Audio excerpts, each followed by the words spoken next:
আমার কাছে আইব্রো করে এবং চুলটা কেটেছো, লেয়ার কেটেছো, পেছনে কেটেছো, কেমন লেগেছে বলো একটু। আমার খুব খুব ভালো লেগেছে। ও, আমার কাছে কতদিন ধরে আসছো তুমি? তাও 1 বছর। আচ্ছা, 1 বছর পরে আবার মানে মাঝে মাঝে আসো? হ্যাঁ, তাই? মাঝে মাঝে আসি। আচ্ছা, ভালো লাগে বলেই তো আসো? হ্যাঁ, ভালো লাগে বলেই আসি। খুব ভালো আচ্ছা, লেগেছে খুব। আচ্ছা, এইভাবে এসো আমাদের পার্লারে। হ্যাঁ হ্যাঁ। আচ্ছা, ঠিক আছে। দেখি একটু পেছনটা ঘুরে যাও।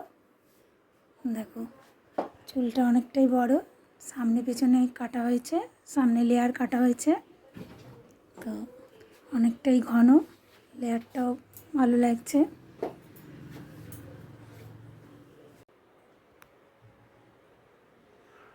আর একবার একটু ঘুরে যাও, সামনে ওদিকটা দেখি। আচ্ছা, বুঝে ফেলেছ।